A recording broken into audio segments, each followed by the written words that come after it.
Donc, ce soir, on poursuit au chapitre 16 de Romains et en fait, on termine l'épître.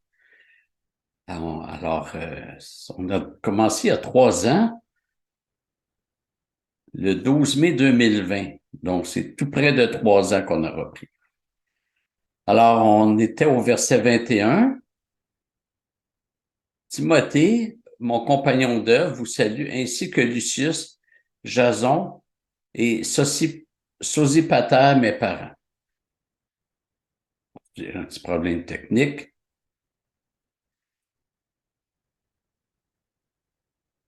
Bougez pas, je vais faire une petite modification.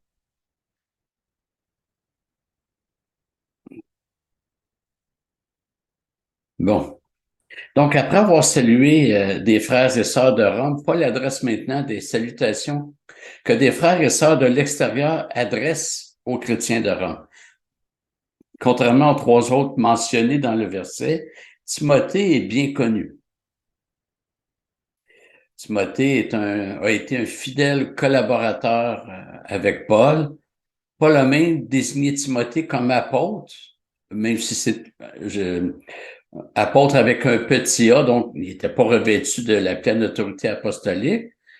Euh, et c'est ce qu'on peut voir quand on regarde deux versets côte à côte. 1 Thessaloniciens 1 dit Paul, Sylvain, qu'on peut appeler aussi Silas, ou qui est appelé ailleurs Silas. Paul, Sylvain et Timothée, donc c'est en début d'épître, c'est eux qui étaient présents là. Je dirais pas qu'ils ont signé, mais enfin, Paul, c'est comme si Paul écrivait au nom de ces trois, là, de lui-même, de Sylvain et de Timothée. À l'Église des Thessaloniciens, qui est en Dieu le Père, dans le Seigneur Jésus-Christ, que la grâce et la paix vous soient données. Et au chapitre 2 de la même épître, il dit, nous n'avons pas cherché la gloire qui vient des hommes, ni auprès de vous, ni auprès des autres, et pourtant comme apôtres, au pluriel de Christ, nous aurions pu nous imposer. Donc, le nous réfère à ceux qui ont été présentés au verset 1 du premier chapitre. Donc, le mot apôtre signifie tout simplement envoyé, on l'avait vu. On l'avait vu avec Romains 16, 7, Andronicus et Junias, qui étaient très estimés parmi les apôtres. Et on avait vu qu'une des raisons un des obstacles à franchir pour reconnaître qu'ils étaient apôtres, c'est qu'il faudrait donner à apôtre le sens ministériel, ce qui n'est pas toujours le cas. J'ai déjà enseigné sur ça. Il y a des apôtres avec un A majuscule. Eux ont été envoyés par Jésus-Christ directement. Ils ont été appelés par Jésus-Christ directement. Les autres n'étaient pas des envoyés de Jésus-Christ, ils étaient des envoyés par un autre apôtre. Mais Timothée s'était converti lors du premier voyage missionnaire de Paul et Paul le prit avec lui lors de son deuxième voyage missionnaire. Verset 22. Je vous salue, moi, Tertius, qui écrit cette lettre dans le Seigneur. Alors, on apprend ici que ce n'est pas Paul qui a écrit Romain, mais Tertius. La lettre est de Paul au sens où c'est Paul qui l'a dictée et Tertius a agi comme secrétaire de Paul. On sait dans Galates que Paul avait des problèmes avec ses yeux, donc ça explique peut-être son besoin d'avoir un secrétaire. La lettre de Paul aux Romains aurait été écrite quelque part entre l'an 56 et 58. Et donc, ça a été écrit après celle de Galates. Et comme je vous ai dit, c'est dans Galates qu'on retrouve le verset suivant. Car je vous rends ce témoignage que si cela avait été possible, vous vous seriez arraché les yeux pour me les donner. Donc, il semble bien que Paul avait des problèmes aux yeux, ce qui expliquerait son recours à un secrétaire pour rédiger ses lettres.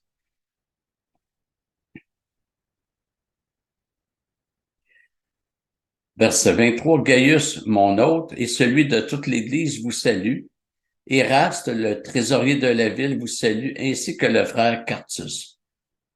Alors, on retrouve Gaius à quelques endroits dans les Actes et les Épîtres, mais on ne sait pas grand-chose de lui. Il était un compagnon de voyage de Paul. Il est l'un des rares à avoir été baptisé par Paul. Et Romains 16 nous apprend qu'il ouvrait sa maison pour des réunions d'église. En ce qui concerne Éraste, à ne pas confondre avec Érasme, le contemporain de Martin Luther, Éraste a aussi collaboré à l'œuvre. Et pour Quartus, son nom n'apparaît ici, n'apparaît qu'ici dans tout le Nouveau Testament. Donc, on est dans des salutations et on ne connaît pas tout le monde. On arrive au verset 24. Que la grâce de notre Seigneur Jésus-Christ soit avec vous tous. Amen. Ça ressemble étrangement à un dernier verset d'une épître. Mais ce n'est pas le cas. Mais il va avec une bénédiction finale qu'on retrouve dans pratiquement toutes ses épîtres.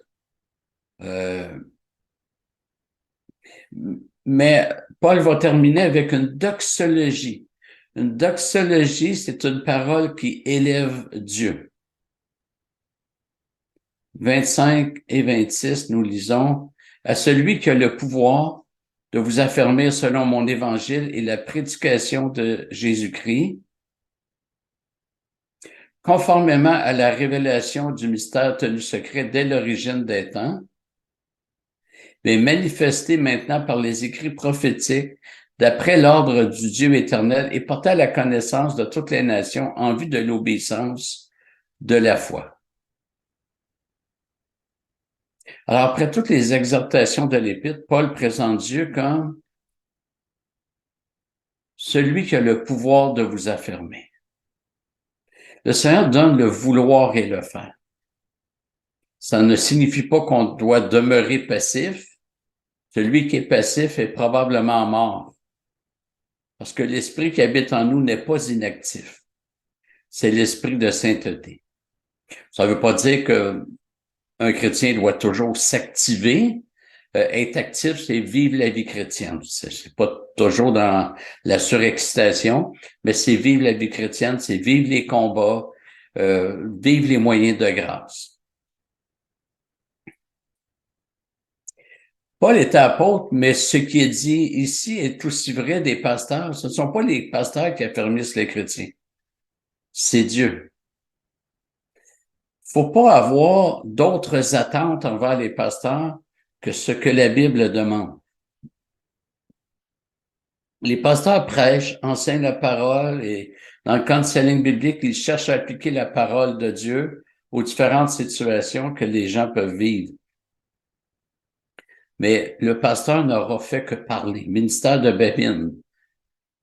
Le pasteur ne peut jamais affermer quelqu'un, c'est le Seigneur qui a affermé. Alors, un pasteur n'a pas le pouvoir d'affermer, de restaurer, de guérir, de délivrer. Sa vocation, c'est de prêcher, d'enseigner, d'appliquer les Écritures dans l'Église. Et Paul ajoute que cette puissance de Dieu d'affermir les chrétiens est selon mon évangile et la prédication de Jésus-Christ. L'évangile ne consiste pas seulement à entrer dans le salut, mais aussi à y demeurer. C'est le parcours, le sentier jusque dans la patrie céleste. L'évangile, c'est aussi la marche.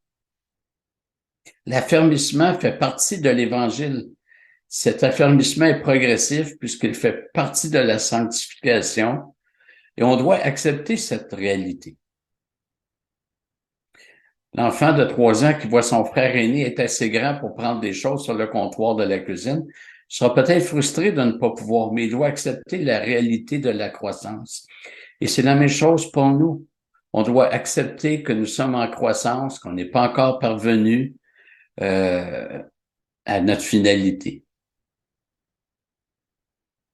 Le verset 25 termine par « Conformément à la révélation du mystère tenu secret dès l'origine des temps ».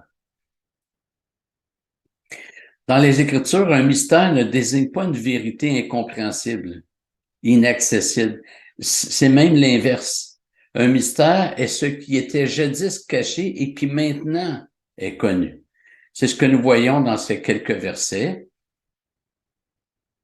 Marc 14, Jésus leur dit, c'est à vous qu'a été donné le excusez-moi, le mystère du royaume de Dieu. Donc, les disciples ont été enseignés, ça leur a été révélé. Donc, excusez-moi, le mystère, c'est quelque chose qui était caché, qui maintenant est révélé. Éphésiens 1:9, il nous a fait connaître le mystère de sa volonté, le dessein bienveillant qu'il s'était proposé en lui.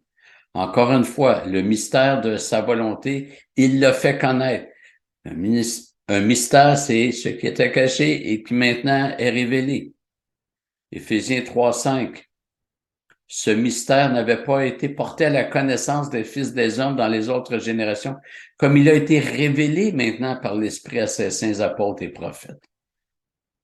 Et il y a d'autres versets, mais le mot mystère a toujours ce sens dans la Bible. Maintenant, la question se pose. Quand Paul parle du mystère aux chrétiens de Rome, à quoi fait-il référence?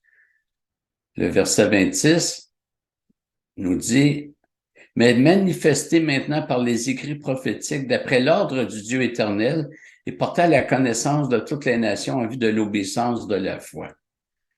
D'abord, ces vérités cachées pour un temps ne le sont plus pour toutes les nations, ça inclut les Juifs. L'expression par les écrits prophétiques est différemment interprétée. Pour certains, il s'agirait de l'Ancien Testament. La difficulté avec cette interprétation est qu'elle s'harmonise difficilement avec l'idée que le mystère soit maintenant manifesté par ses écrits alors que l'Ancien Testament était disponible bien avant. L'autre interprétation est qu'il s'agirait de l'ensemble des Écritures, celle de l'Ancien Testament et les écrits apostoliques dont la rédaction était complétée à ce moment. Personnellement, je crois qu'il s'agit de l'ensemble des Écritures. Paul n'a jamais fait référence aux écrits prophétiques en les limitant au Nouveau Testament. Le Nouveau Testament reprend l'Ancien et l'interprète à la lumière de l'accomplissement de toutes les prophéties par Jésus-Christ. Le Nouveau Testament est le regard messianique sur l'Ancien, mais le Nouveau Testament ne fait pas disparaître l'Ancien. Et le but, la fin du verset le dit bien, est l'obéissance de la foi de toutes les nations. Le but des Écritures est la rédemption, la communication, la révélation du plan du salut aux hommes. Paul termine par une dernière doxologie, la 3e de l'Épître. À ce Dieu qui seul possède la sagesse soit la gloire de siècle en siècle par Jésus-Christ. Amen. La gloire de Jésus-Christ mérite un commentaire. La gloire est le fait que, plutôt la gloire par Jésus-Christ. La gloire est le fait que Dieu fasse connaître qui il est. Et c'est par Jésus-Christ que Dieu a révélé qui il est. Nous pouvons glorifier le Seigneur parce que nous pouvons connaître Dieu qui s'est révélé par son Fils. C'est impossible de connaître Dieu sans connaître le Fils. C'est ce que Jésus dira dans l'Évangile. Celui qui veut connaître Dieu sans connaître le Fils, même un Juif, donc qui s'en tiendrait juste à l'Ancien Testament, ne pourrait pas connaître vraiment Dieu. Parce que c'est le Fils qui est venu le révéler. Il devrait se contenter des ombres, des ombrages sur Dieu. C'est difficile de connaître quelqu'un quand on a juste des ombrages. Alors voilà, le verset 27 constitue la prière finale de Paul et j'espère que c'est la nôtre également. Merci de votre attention. Alors, on va s'arrêter ici.